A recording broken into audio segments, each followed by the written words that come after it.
Sonic vs. Mario is a rivalry that's been around since the beginning of the console wars, and is still going on to this day. As Sonic and Mario battle it out for the greatest car racer of 2025, I realized that Sonic and Mario's rivalry will never die. The 90s are considered by most to be the golden age of gaming. Nintendo and Sega were at war, and Mario and Sonic were leading the charge. Mario was the face of gaming, and for years was unchallenged. Sega knew that if they had any chance of beating Nintendo, they would need a mascot as iconic as Mario. So after all kinds of designs, they finally had a winner. A hedgehog that could move at the speed of sound. Sonic the Hedgehog was released on June 23, 1991.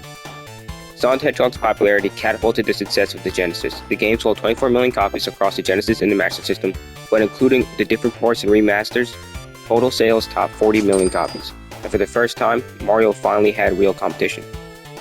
Mario had some smash hits too, like Super Mario World, which sold over 20 million copies. Gaming was never the same after that. You were either on Team Mario or Team Sonic. After many sequels and hit games, the 16-bit era was over.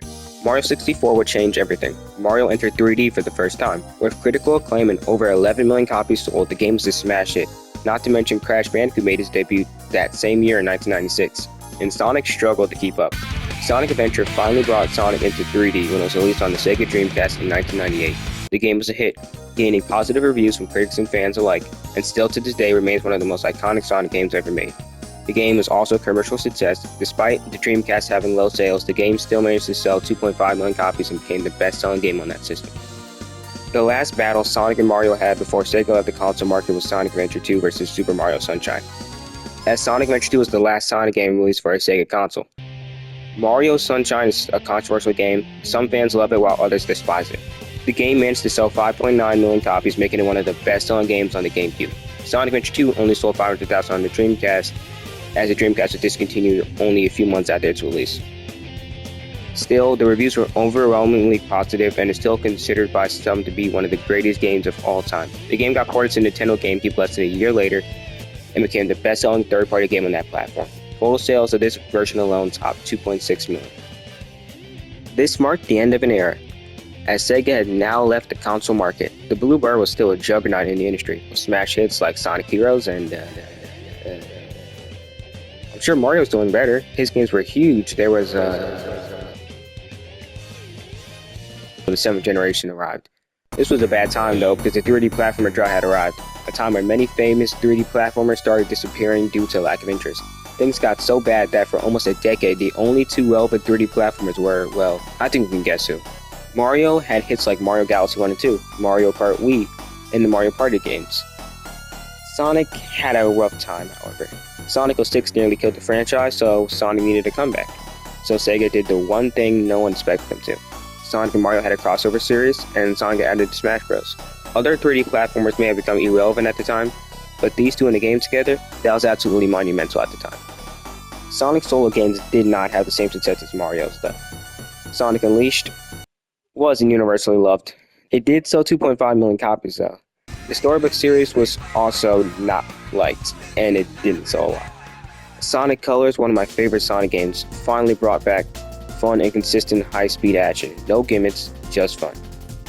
The game got good reviews and it sold 4 million copies. Sonic Generations followed and also gained positive reviews and sold 1.85 million copies. Both these games got remastered, Sonic Colors Ultimate and Sonic X Shadow Generations. These games were massive hits and gained extremely positive reviews. Things got worse for both of them though. The Wii U released, and so did Super Mario 3D World, a game most Mario fans did not like at the time. And it was not the game fans wanted. Sonic had it even worse. Sonic Lost World was released and felt like a Mario Galaxy clone and had god-awful writing. 2015 brought about the release of Sonic Boom Rise of Larry. If I had to say this game wasn't that bad, I'd be lying. 2017 saved 3D platformers with the release of Mario Odyssey and Crash the N. Sane Trilogy. Both games sold incredibly well and are considered to be amazing by many reviewers. Sonic, however, still wasn't at its best. In 2020, Sonic the Hedgehog the movie released and smashed expectations, grossing over $319 million, and started this chain of actual good video game movie adaptations. This movie was great, and the games needed to follow suit. 2022 gave us Sonic Frontiers, the game that finally brought back serious storytelling, and this game, while divisive, was an instant success, becoming the best-selling 3D Sonic game of all time, selling 4.5 million copies. Then the second Sonic movie followed, another success, grossing over $400 million. Sonic Prime gave us a new Sonic animated series. This show, in my opinion, kinda sucks, but it had high viewership. 2023 was also a big year for Sonic. Sonic Frontiers had updates released, Sonic Prime got a Season 2, and Sonic Dream Team was released for iPhones, with an Apple Arcade subscription. And Sonic fans got a new 2D game, which released the same day as a new 2D Mario game. Mario dominated in reviews and sales, and after that, Sega said no more. 2024, also the year of Shadow, was a huge year for the brand. Sonic Prime got its finale season, which kinda dragged it down for me.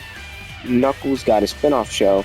Sonic and Shadow Generation was released and was the first 3D Sonic game in who knows how long to get an 80 or higher on Metacritic.